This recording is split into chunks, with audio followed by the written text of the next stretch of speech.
โอเคเนาะทำมาอัปเดตภาคสนามกวดเวียกมือสุดท้ายก่อนจะกลับเนาะก็ถือว่าดำเนินไปได้ประมาณ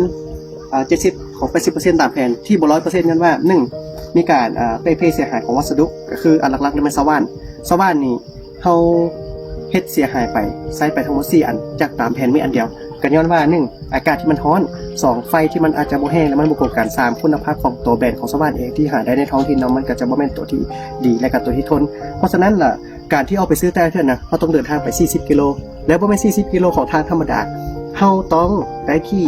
เรือผ่านน้ำแล้วขึ้นเนินทรายแล้วรถเพอีกแล้วเราก็ต้องย่างต่อไปอีก3กิโลเพื่อจูงรถไปแปลงแล้วก็ส่วนสิแปลงรถได้เนาะก็ค่าใช้จ่ายอย่างก็บานปลายไปหลายสมควรแล้วต่อมากับแม่นั่นการที่ขึ้นหลังคาเนี่ยนะขึ้นอะลูซิงนะมันแดดเนาะเราต้องย้ายเวลามาเฮ็ดครบหา7 โมงเช้าแดดออกปุ๊บพักผ่อนแล้ว3-4 โมงแรงก็จึงได้ดำเนินงานต่อเขาต้องเฮ็ดนั้นเพราะฉะนั้นที่ต้นคดขึ้นนะเพราะว่าอะลูซิง1เริ่มตา2มันแดดมันร้อนเนาะเวลาจับเวลาส่งมันอย่างกันมันก็เกิดความอันตรายเพราะฉะนั้นก็มันก็อาจจะช้าเกินแผนไปน้อยนึงและการงบประมาณก็เพิ่มขึ้นอันหลักๆเลยคือค่าน้ำมันในการขนส่งเนาะไม่ว่าจะเป็นขนส่งวัสดุเข้ามาหมู่บ้านแล้วให้รถไถของชาวบ้านนะลงไปเอาต่ออยู่ท่าน้ำเพื่อข้ามน้ำมาคือหลังจากน้ำมันขึ้นเนาะน้ำมันขึ้นปุ๊บค่าใช้จ่ายทุกอย่างแพงขึ้นหมดเลยซึ่งเขาก็ต้องยอมรับเนาะว่างบนี้มันบานปลายไปเพิ่มอีก30 ถึง 40 ล้านเลยก็ถือว่าค่อนข้างยุ่งยากสมควรแล้วเขามากวดเบื้องวัสดุตอนนี้เนาะทรายกับมดแห่กับมดบล็อกกะใกล้จะมดปูนกะใกล้จะมดแล้วก็ไม้ที่บ่เพียงพอเนาะปัญหาคืออะลูซิงทางโรงงานมาตัดมาสั้นเราจะต้องเพิ่ม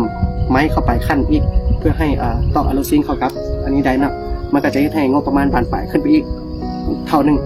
นะก็ถือว่าอุปสรรคหลายสมควรเท่านี้แต่ถึงยังไงก็ตามเนาะเรื่องพวกนี้ก็